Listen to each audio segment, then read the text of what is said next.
Hi, I'm Benjamin Mac Jackson, founder of the World War II Veterans History Project. I started this project in the summer of 2015 with the goal of providing knowledge and inspiration to my generation so they can better appreciate and understand what these heroes went through. My mission is to preserve the memories of the greatest generation.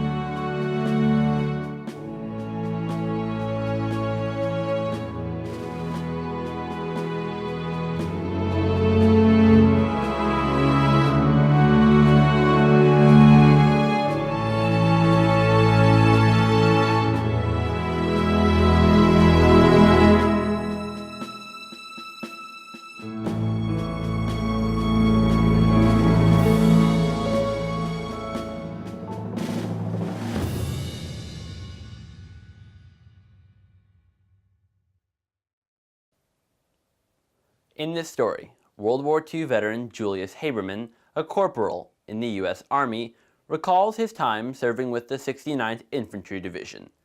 He was part of a special group called the Battle Patrol that traveled behind German lines gathering reconnaissance information. He talks about the experiences that his 10-man team went through on their dangerous missions. From hiding under a bridge while German soldiers marched above them to being part of the liberation of Buchenwald Concentration Camp, his story is one you won't want to miss. My name is Julius Arnold Haberman. My rank was T5 in the Army. I was in the 69th Infantry Division, the 272nd Regiment, the 3rd Battalion, and in L Company in the 3rd Battalion. I graduated from high school in June 1943. At the beginning of my senior year, in October or so, we all took a test sponsored by the government. And it was a test for the Army Specialized Training Plan, ASTP plan. And we didn't know what we were going to be doing or anything, but we tried, and I passed it, as did many of the fellows. And when I graduated in June 1943, right off the bat, I was inducted into the Army and went through a infantry basic training program of 13 weeks at Fort McClellan, Alabama. And we still didn't know. Everybody in that basic training program was from the ASTP program, and we didn't know what we were going to be doing, why we were. We figured it was going to be something to do with the Army of Occupation after the war was over. After 13 weeks, we finished basic training, got onto a train, and started heading north, where we did not know. Everything was going along smoothly, fine, until June 6, 1944. And what happened then was D-Day.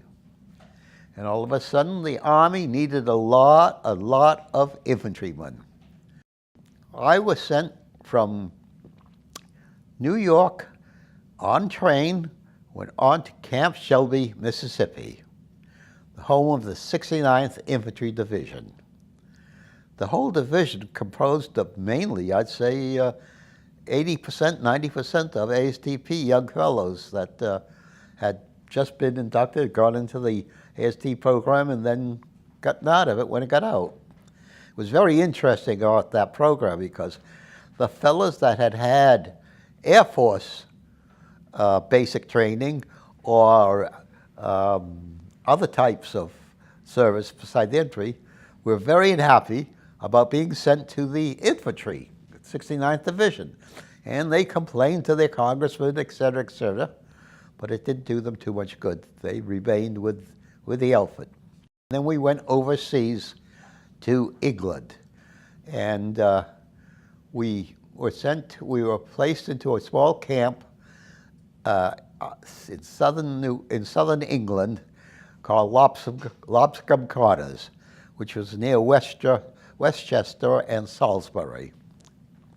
We were there waiting to do whatever we were going to be doing, and in the meantime, while we were there, we were taking further training, and the division formed a new group at that time, for which 10 members of us volunteered to be in, and that was the 3rd Battalion Battle Patrol, which was to be doing mainly reconnaissance patrols and go on and see what's going on and inform for the company headquarters.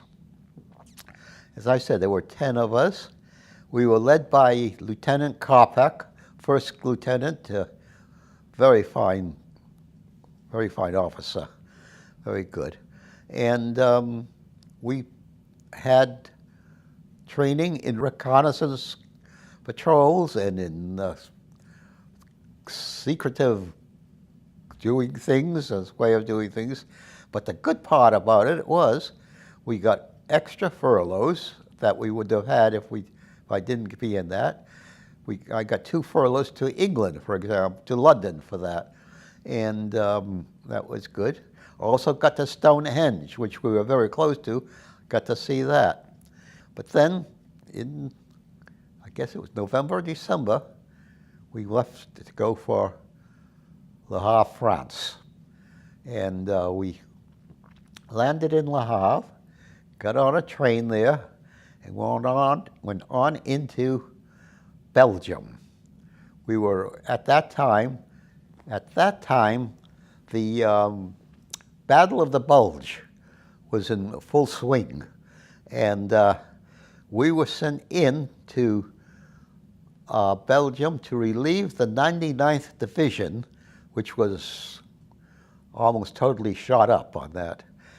And this was in the area of St. Vith and Malmedy, just a little bit north of Bastogne. We've learned that the Germans were leaving their pillboxes and heading east towards the Rhine River. We followed them, we were behind them. In fact, at one time, we were right underneath them because we were at a crossroads in the road. That was their little bridge underneath it. Soldiers and tanks that were moving overhead on that road, and we were sitting under there quietly as we could. Some of the German pillboxes were still warm, still occupied, had hot coffee on the burner there, but they had just left. So we went back to our outfit, and in so doing, I don't know if it was on this trip or on one other patrol but we got across to the other side of where the Americans were, and we turned around and looked down and saw Achtung Minen. We had gone through a minefield without realizing it. Fortunately, nothing had gone off. It may have been set for tanks or something heavier than us, but we were very fortunate to get through that without it going off. The information that our lieutenant gave to the regiment battalion headquarters, was enough to let the First Army know that the Germans were leaving that area and heading back into Germany, and we were then, the whole First Army was then able to start moving up and get to the Rhine River, and we crossed the Rhine River in a pontoon bridge. We didn't get across the big bridge that was left, but we were on a smaller pontoon bridge, and we got across all right, and we got into Germany. And from then on, it was a very warm situation. We got into, let's see, Cologne. I think that was the first city that we got into, German city we got into, Cologne. Stayed there for a couple of days, and then started our marched through Germany.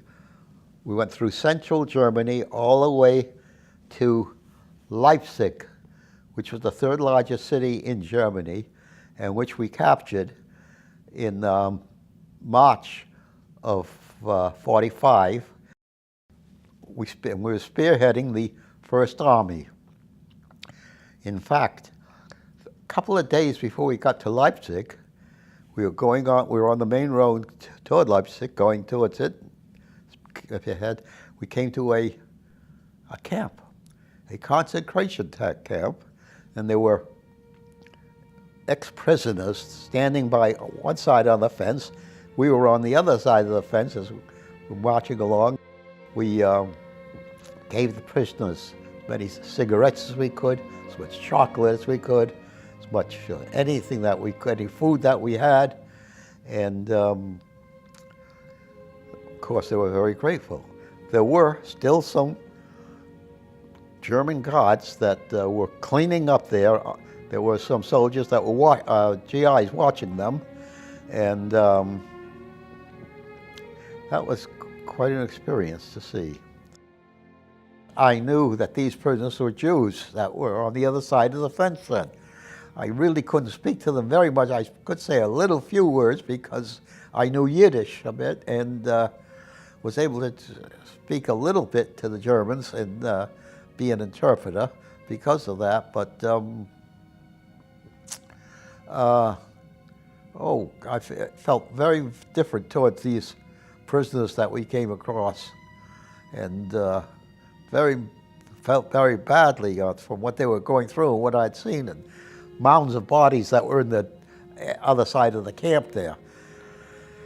It was not a nice feeling. It was not a nice feeling, and you just wish they could have done something to get the ones that got them to them.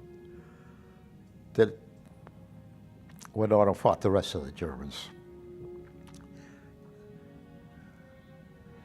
It was difficult.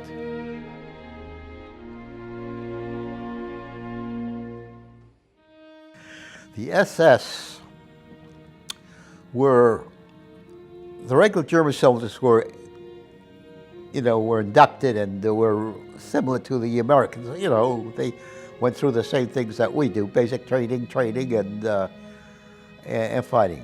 But the SS was a specialized group that volunteered they were actually from the time they were young youths, and they were in the young German group there, and then they became soldiers under special units that were like prime units. They did extra training, very much so, and very strong Nazi. I mean, they were really purebred Nazis in all their actions and in their deeds, and in their treatment of people and of the Jews in Germany and Jews anywhere that they came in contact with. They were really, really very rough. Didn't want to have much to do, if anything, to do with them. I was very much aware that I was Jewish. The people in my company and my outfit knew I was Jewish, but that made no difference to them. The German people didn't know I was Jewish. I didn't have much to do with them. But it was not pleasant. It was not pleasant there. We came across a lot of youth, German youth that were in training camps, and were very Nazified, and it wasn't nice being around them or any adults who were Nazis. But of course, everybody's, "Ich bin kein Nazi, I'm not a Nazi, I'm not a Nazi." All German people said, "I'm not Nazi." Oh no, no, they weren't Nazi. No, they were. But that's the way it was. It was a little added burden being Jewish than not being Jewish. We were on a patrol and into a city, the first Americans to be there, and some of the German people came out and they spoke, they spoke through us, and I was sort of the interpreter for the company because I could speak a little Yiddish and could understand a little German, and so I was, in this particular case, I was acting as interpreter, as I did in other cases, but this one it was almost fatal because the German people said, up Dorton, up there, are some German soldiers, not too many German soldiers in the 75 gun camp, up there, that anti-aircraft camp that we're stationed up there, and you guys can go up and get them. There were 8 of us or 10 of us in the patrol. And we were almost all set to go up to the top of that hill and try and take that encampment up there, when a German soldier who was hiding underneath one of the in the basement of one of the houses near where we were at, he came out, and I asked him, was it, if you can, we're going to go up to the top of the hill. Nein, he said, no, zu viel Deutschen there, zu viel Deutschen, too many Germans are there. I said, wie viel, how many? He said, 100, 200. I said, no, that's not for us. So we then radioed the company headquarters, and they said, okay, no, you guys don't go touch it. If they're that many, we're going to send some companies to go get them. We'll go go up tomorrow morning to get them. And they did go up the next morning, and there were 100 dead Germans there, and some live ones at the L Company and K Company were the 2 companies from the 3rd Battalion that went up instead of us going up there. They got beat up a little, but not too badly. But it's a good thing we didn't go. It's a good thing we didn't go, I'll tell you, because 12 guys would not have lasted very long trying to go up that hill there, and under pretty fair.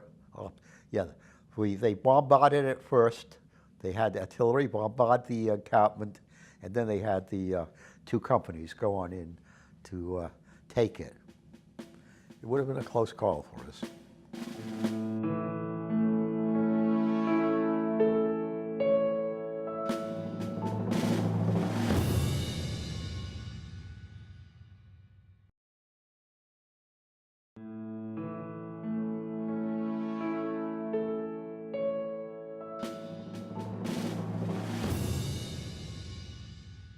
In L Company, I lost quite a few friends, and other guys I knew. Friends from home, we did not lose. I was from New Bedford, Massachusetts originally, and none of my classmates. One did go. Oh yeah, one. The one that did go, his name was Sheldon Horvitz. And he was summa cum laude in our high school. He was the top student for the 4 years we were in high school. He got a full scholarship for Brown University, full scholarship with room and all, and then he was inducted into the ASTP program also, and then bingo, he was sent to Salisbury, France? In France. He was in an outfit that was in Salisbury, France, and he was killed there. But if ever there was someone who should not have been in the infantry and not killed, it was Sheldon, because there was such a mind there. I used to walk to school with him, and he would tell me the homework there, because I hadn't done too much homework the night before, and he helped me out with it. And it was a terrible shame, very nice shame. Afterwards, I went to his house and saw his parents, and went with him. He had a sister who was very nice, but it was very sad.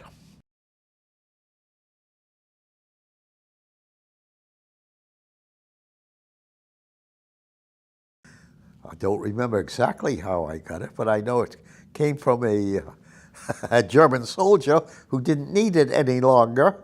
And I kept it, and let's see, where were we? We were not far, we were in central Germany. I carried it for a long while. And then sent it home. Sent it to my home.